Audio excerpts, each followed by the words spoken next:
Je bénis le Seigneur pour sa présence et pour sa parole.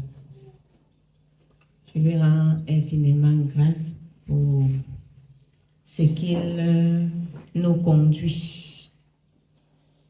Et hier particulièrement, pendant que je venais, j'ai senti qu'il fallait que ce que j'avais à écraser, que je l'écrase avant d'arriver ici. Alors, j'ai raisonné. J'ai dit, voilà comment je vais faire. Je vais écraser une partie, je vais découper. Et je suis passée pour venir rapidement. Quand j'arrive, à l'entrée, je ne prends pas conscience parce que Joël n'était pas loin, qu'il n'y a pas la lumière. J'arrive à la cuisine, je lui demande de me faire monter le moulinex pour arranger ce que j'avais à écraser. Je l'ai fait rapidement et je me disais que d'un moment à l'autre, puisque ce n'était pas difficile, je vais le faire en 2-3 mouvements. J'ai presque fait tout. Je viens maintenant pour écraser. Je vois qu'il y avait la lumière, donc je n'étais pas consciente que vraiment il n'y a pas le courant. Quand j'allume le moulinex, ça me regarde. J'appuie tous les boutons. Je dis, hey, le moulinex est grillé. C'est là où ça me revient que ne t'ai-je pas dit d'écraser. Je dis, hey, j'avais déjà tout coupé qu'il fallait ressortir dans le moulinex pour écraser à la main. Le Seigneur m'a soutenu. Il a eu pitié de moi. Il a disposé même des personnes pour m'aider à écraser. Particulièrement le frère Mathurin qui a écrasé jusqu'à j'étais dans l'étonnement et la surprise. Donc j'ai béni Dieu pour sa présence et je me repens pour la négligence et le manque d'attention à la voix du Seigneur. Amen. Je voudrais encore lui rendre grâce pour la parole d'aujourd'hui, de ce que j'ai traversé par sa grâce, ce qui a été dit dans l'exhortation. Je parlerai particulièrement pour les hommes de Dieu qui demandent aux femmes qui ont des maris non croyants de se séparer d'une manière ou d'une autre pour pouvoir mieux servir Dieu en falsifiant les Écritures. J'en ai été victime, mais le Seigneur m'a soutenue d'une manière incroyable parce que j'étais en état de maladie. Et tous, sauf le serviteur ici présent, qui ne m'a pas amené dans ce sens. Et il me faisait voir la mort.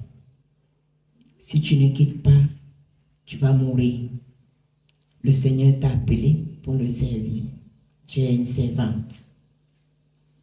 Je me sentais malade. D'autres m'amenaient même dans les visions mensongères, disant que c'est les dons spirituels que je dois exercer pour le service de Dieu, alors que je me sentais moi-même très mal. Et je me disais, mais si Dieu me fait des dons, pourquoi je me sens si mal? Pourquoi je me sens oppressée? Pourquoi je suis toujours malade? Et je ne croyais pas à cela. Jusqu'au jour où je décide de retourner à la maison. C'était pas facile. J'ai eu des propositions jusqu'aux maisons que tu peux quitter, tu viens et à la maison, tu habites avec tes enfants pour mieux servir Dieu et être heureuse. Mais Dieu n'a pas permis parce qu'au-dedans de moi, je sentais qu'il faut que tu rentres. Je vais me glorifier. Et cette parole était plus puissante que tout ce qu'il me disait et le danger qu'il me faisait voir. Que si j'arrive à la maison, c'est mon cadavre qu'on va ramasser. je suis rentrée, le Seigneur m'a beaucoup soutenue, bien que j'étais encore dans l'ignorance. Parce que quand je suis rentrée, ça a été chaud. Ça s'est agité de tous les côtés. La maison a bougé ce soir-là. Jusqu'à ce que, quand j'appelais pour le secours, on me disait, sors, tu prends la moto, tu quittes de là, sinon tu vas mourir.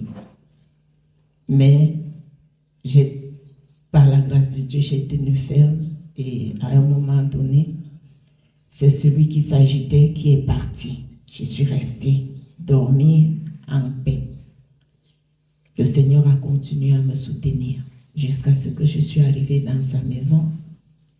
Et là, ce n'était pas facile parce que l'évangile était comme quelque chose de nouveau que je n'avais pas écouté ailleurs et que je n'avais jamais compris de la manière dont le serviteur me conduisait. Ce qui a créé en moi une résistance. Ce qui a créé en moi de voir en lui un complice qui veut m'entraîner à l'abattoir.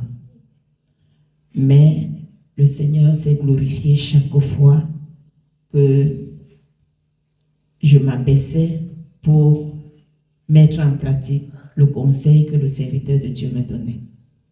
Jusqu'à ce que c'est allé de témoignage en témoignage. Et le jour où j'ai été très émerveillée, c'est le jour où mon mari lui-même s'exclame. Il m'a dit que chérie, aïe, je ne sais pas ce qui m'arrive. Mon corps est devenu bizarre. Je sors même avec les amis, je pars au bar. À une certaine heure, je sens que je pêche. J'ai dit, hey, tu n'as pas cru, tu pêches. Il dit que oui, mon corps ne donne plus. Dès que je prends même une bière comme ça, là, je sens seulement que je dois rentrer à la maison. Le jour-là, j'ai senti que là, c'est Dieu qui est en train de prendre ma défense. Parce qu'il arrivait qu'il reste jusqu'à on dit boss. Nous, on veut déjà fermer. Et j'ai béni Dieu. J'ai compris que le serviteur avait reçu quelque chose que je n'avais pas encore compris et que les autres n'ont certainement pas.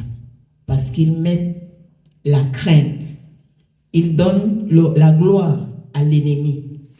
Qu'il va faire, tu vas mourir. Mais j'ai béni le Seigneur parce que il m'a donné un serviteur qui m'a fortifié beaucoup dans la foi, malgré les obstacles. Je vous dis, bien-aimé, ce n'était pas facile. Il fallait élever la foi à un certain niveau pour pouvoir parfois rentrer à la maison, traverser le portail dans les oppressions, invoquer le Seigneur et voir le Seigneur apaiser tous les troubles. Donc, je rends infiniment grâce à Dieu et je ne lui dirai certainement pas assez merci. Je lui rends infiniment grâce. Je voudrais encore lui dire merci pour les séparations parce que l'autre jour, le serviteur a exhorté que le Seigneur Jésus, c'est la séparation. J'ai connu la séparation dans le Seigneur et il s'est beaucoup manifesté en bien. Ce qui m'a beaucoup émerveillé, qui m'a beaucoup attiré et qui m'a donné de me soumettre au jour le jour pour obéir. Je lui rends infiniment grâce. J'étais loin d'imaginer ce que c'est, parce que même quand les tissus des traditions, à l'apparence, c'est un tissu comme tous les autres. Et on se disait, bon, ça peut faire quoi? C'est un habit comme tous les autres. Et on se contentait à réciter les paroles d'autorité, alors que nous-mêmes, nous n'étions pas dans l'obéissance. Mais le jour où j'ai écouté la parole Et sur le conseil de serviteur, il m'a dit, tu te sépares de telle chose. Quand j'ai commencé la séparation, j'ai vu l'ennemi s'agiter. Je n'en croyais pas à mes yeux. Je sentais même les choses me quitter. Mais c'est des choses, je ne sais pas, c'est quelque chose qu'on vit. Parce que expliquer, je ne sais pas si la compréhension peut être profonde, parce que c'est plus que spirituel. Je me suis séparée des choses que j'aimais beaucoup et que je trouvais que ça avait à mes yeux de la valeur, mais pendant la séparation, j'ai compris que ça contribuait à ma destruction. Jusqu'aux chaussures, des vêtements. Donc, je bénis infiniment Dieu pour tout ce qu'il a accompli. Et même pour les tableaux, parce que la dernière fois, c'était les tableaux de valeur que je devais enlever. J'ai enlevé, mais j'ai écouté ma fille qui m'a dit, non, ça tu ne peux pas jeter, moi je vais prendre. Mais ça à côté. Et Dieu étant Dieu, quand elle quittait la maison, elle a oublié ses tableaux. Moi-même, j'ai oublié là où j'ai rangé. Jusqu'à ce qu'un jour, le Seigneur, dans sa miséricorde, donne une parole d'exhortation. J'arrive à la maison, je sens la voix du serviteur qui réexhorte encore dans mon cerveau. Quand j'ouvre la porte de la chambre, l'Esprit me conduit là où se trouvaient les tableaux. Et lorsque je les ai détruits, c'était des tableaux à l'apparence qui n'avaient rien de mal, jolis à l'apparence. Mais lorsque je me suis séparée, je les ai mis au feu cette nuit-là. Je me suis couchée. Mon sommeil a été différent des autres jours. Parce qu'au réveil, souvent, j'étais très, très oppressée. Et lorsque j'en avais parlé au bien-aimé, frère Bertrand, il m'a dit au réveil, n'écoute plus ton corps. Lève-toi brusquement, tu sautes du lit. Tu ne vas plus sentir les oppressions. Alors que le mal était caché à côté de moi. Lorsque j'ai enlevé les tableaux, au réveil, j'ai senti quelque chose se détacher entièrement seul de mon corps. Comme si j'avais un poids au dos.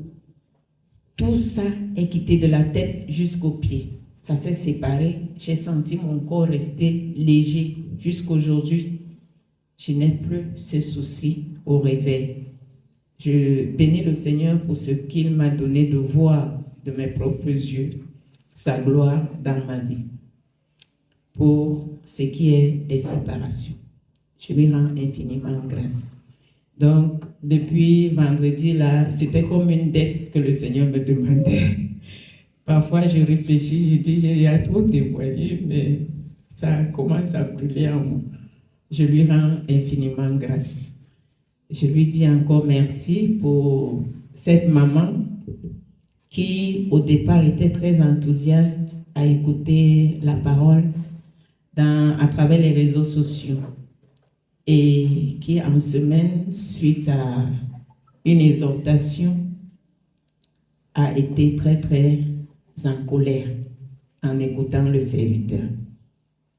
Elle c'est en bateau, sinon on aurait tous écouté. Elle était très très en colère. Oui, elle ne reconnaît pas. Elle dit qu'elle est fatiguée de la parole tous les jours, la parole tous les jours. Elle a plus de 70 ans, c'est quoi? Elle a péché plus que qui? Hein? C'est quoi péché? C'est un nouvel évangile. Elle sait Dieu avant moi. C'est quoi? Avec la parole qui lui rappelle le souvenir de ses péchés. Et là, je me suis vue moi-même au départ. Aujourd'hui, elle pense que j'ai avalé le comprimé facilement parce que je me sens à l'aise avec, parce que je transmets ce que j'ai reçu. Mais je prie que le Seigneur ait pitié pour elle. Donc, je rends grâce à Dieu de ce qu'il se manifeste même à travers le numérique. Amen.